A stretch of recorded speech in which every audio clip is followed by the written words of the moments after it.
बिस्मिल्लाहिर्रहमानिर्रहीम। अस्सलामुअलैकुम। Welcome to my channel fantasy world. नाजरीन, आप सब से मेरी रिक्वेस्ट है, आप सब मेरे चैनल फैंटेसी वर्ल्ड को प्लीज़ लाजमी सब्सक्राइब करें। एक समय की बात है, रामनगर नाम के राज्य में एक वृद्ध महिला अपने 6 बेटों के साथ रहती थी। वृद्धा ने बहुत मेहनत करके अकेले ही बच्चों का पालन पोषण किया था। सभी भाइयों में आपस में बहुत प्यार था और वे दिखने में बिल्कुल एक जैसे ही थे। खास बात यह थी कि इन भाइयों में अलग अलग तरह की शक्तियां थीं। यह परिवार इस राज्य में नया था, इसलिए कोई भी इन भाइयों की शक्तियों के बारे में कुछ नहीं जानता था। पहला बेटा रमेश 5 मिनट के लिए नदी के पानी को अपने मुंह में भर सकता था। दूसरा बेटा राकेश अपने पांव जितना चाहे उतने लंबे कर सकता था। तीसरा बेटा प्रकाश 2 घंटे तक हवा में रह सकता था। चौथा बेटा राजेश आग में जल नहीं सकता था। पांचवा बेटा देवेश पूरे 1 दिन के लिए अपनी सांसें रोक सकता था और छठा बेटा इंद्रेश बहुत तेज गति से भागता था। सुबह 4 बजे उठकर सभी भाई मछलियां पकड़ने जाते थे। रमेश नदी का सारा पानी अपने मुंह में भर लेता था और अन्य 5 भाई मछलियां पकड़ते थे। जब तक मैं अपने मुंह में पानी भरकर रखूंगा, तुम पांचों जल्दी से जाकर मछलियां पकड़ लेना। इतने में सबसे छोटे भाई ने कहा, भैया आप चिंता मत करिए, हम हमेशा की तरह आज भी जल्दी से मछलियां पकड़कर बाहर आ जाएंगे। रमेश ने नदी का सारा पानी अपने मुंह में भर लिया और पांचों भाइयों ने जल्दी जल्दी मछलियां पकड़ ली। रमेश ने देवेश से कहा, आज तुम्हारी बारी है देवेश, बाजार जाकर मछलियां बेच कर आओ। जब देवेश बाजार पहुंचा तो बाकी मछुआरों ने कहा, तुम्हें इतनी मछलियां हर दिन कैसे मिल जाती हैं? हमें क्यों नहीं मिलती? तुम जरूर कोई जादू जानते हो, आज तो तुम्हें बताना ही पड़ेगा। अरे भाई, हम सभी मछुआरों में एकता होनी चाहिए। कल तुम भी नदी किनारे आ जाना, तुम्हें भी मछलियां पकड़वा दूंगा। देवेश ने घर जाकर सारी बात अपने भाइयों को बताई। अगले दिन सुबह सभी मछुआरे नदी किनारे पहुंच गए। केवल रमेश ही नदी किनारे गया और बाकी 5 भाई घर पर ही थे। रमेश ने सबसे कहा, ध्यान से सुनिए, मैं 5 मिनट के लिए नदी का पानी अपने मुंह में भर लूंगा। आप सबको इतनी देर में ही जितनी मछलियां पकड़नी हो पकड़ लेना। 5 मिनट होते ही सब बाहर आ जाना। मैं इससे ज्यादा पानी भरकर नहीं रख पाऊंगा। अगर किसी ने भी देर की तो मैं किसी की जिम्मेदारी नहीं लूंगा, अच्छे से समझ लेना। मछुआरों ने कहा, हम ध्यान रखेंगे, 5 मिनट में ही बाहर आ जाएंगे। रमेश ने पानी अपने मुंह में भर लिया और मछुआरे मछलियां पकड़ने लगे।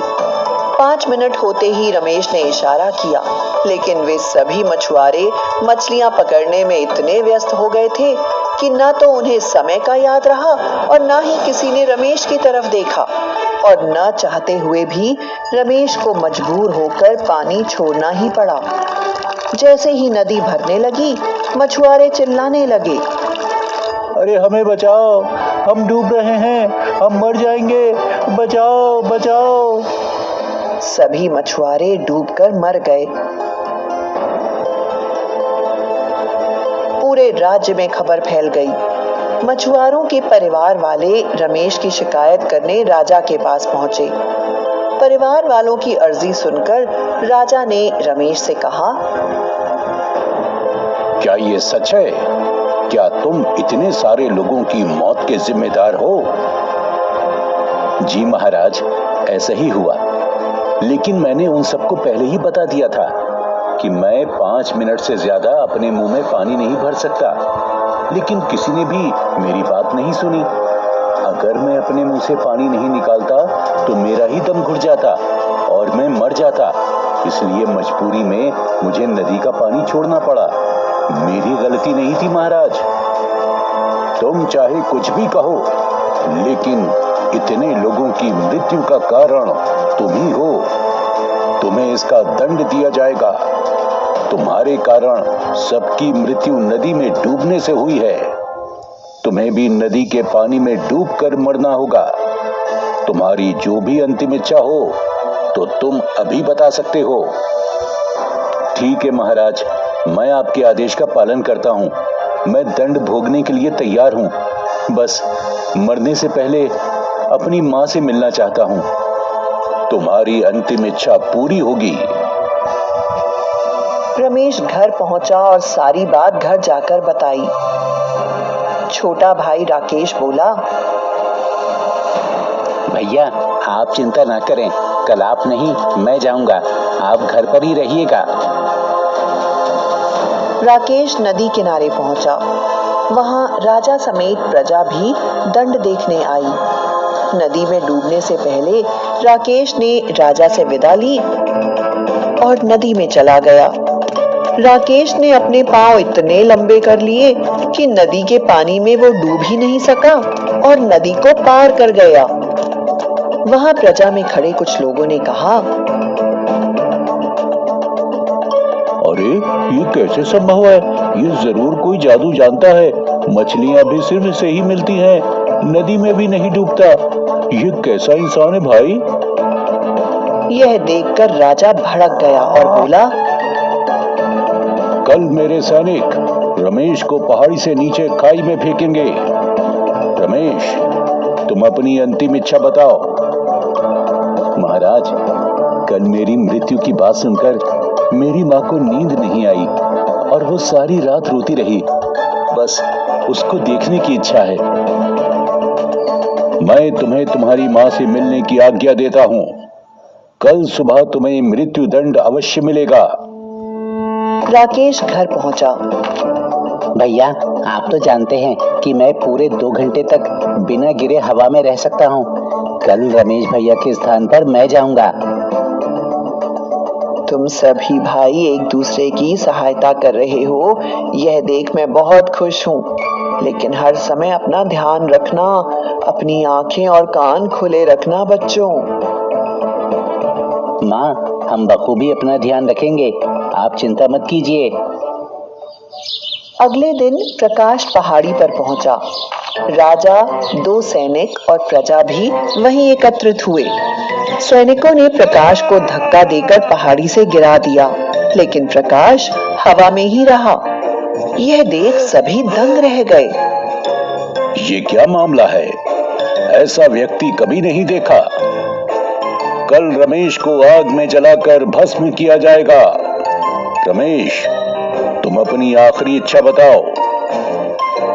महाराज, आग में जलकर तो मैं बिल्कुल नहीं बच सकता। मैं आखिरी बार अपनी माँ और भाइयों से मिलना चाहता हूँ। ठीक है, मैं तुम्हें एक रात के लिए तुम्हारे परिवार के साथ रहने की अनुमति देता हूँ। प्रजा आपस में बात कर रही थी। अब तो किसी भी बात पर विश्वास ही नहीं होता। पता नहीं आग भी इस रमेश को मार पाएगी या नहीं।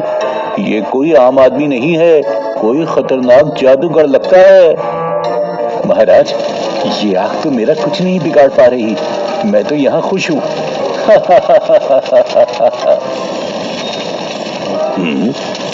ये क्या? अग्नि में खुश? किस मिट्टी से बने हो तुम? अब तुम्हें ऐसा दंड दूंगा कि तुम किसी भी हाल में नहीं बच सकते। तुम्हें मैं जमीन में गाड़ूंगा। अब तुम्हारा बचना असंभव है। तुम अपनी आखिरी इच्छा बता सकते हो। महाराज, बस अंतिम बार अपने परिवार से मिलना चाहता हूँ। इस बार तो मैं नहीं बचूंगा। आप अनुमति दे दीजिए, कृपा करके अनुमति दे दीजिए। ठीक है, अब मैं जाऊंगा। रात होने पर आप लोग मुझे मिट्टी से बाहर निकाल लेना। इसके बाद रात में ही हम यहाँ से किसी और राज्य चले जाएंगे। यहाँ हम सुरक्षित नहीं हैं। दूसरे दिन सभी मैदान में फिर एकत्रित हुए और वहां एक तांत्रिक को बुलाया गया। तांत्रिक झाड़ फूंक करते हुए बोला, हाय प्रेत, इस शरीर से निकल जा, अब तुझे मरना ही होगा। चल जा, निकल जा। इस शरीर से अब प्रेत निकल चुका है, अब तो ये जरूर मर जाएगा। इसके बाद राजा के सैनिकों ने वहां एक गड्ढा खोदा और देवेश को इस गड्ढे में गाड़ दिया गया। अंततः इस बुराई का अंत हुआ, मेरा निश्चय पूरा हुआ। अब चलो यहां से।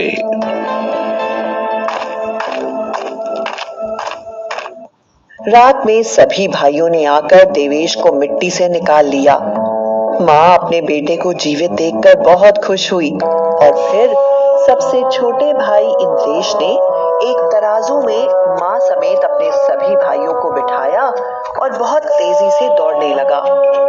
कुछ ही देर में वे सभी दूसरे राज्य पहुंच गए और राजा के सैनिकों को उनके जाने की खबर भी नहीं लगी और पूरा परिवार दूसरे राज्य में जाकर प्रसन्नता पूर्वक अपना जीवन व्यतीत करने लगा। उम्मीद करती हूँ आपको मेरी स्टोरी पसंद आएगी। अगर आपको मेरी स्टोरी पसंद आती है तो मेरे चैनल फैंटेसी वर्ल्ड को प्लीज़ लाजमी सब्सक्राइब करें, अपने दोस्तों के साथ मेरी स्टोरी शेयर करें और कमेंट सेक्शन में अपनी राय का इजहार करें। शुक्रिया।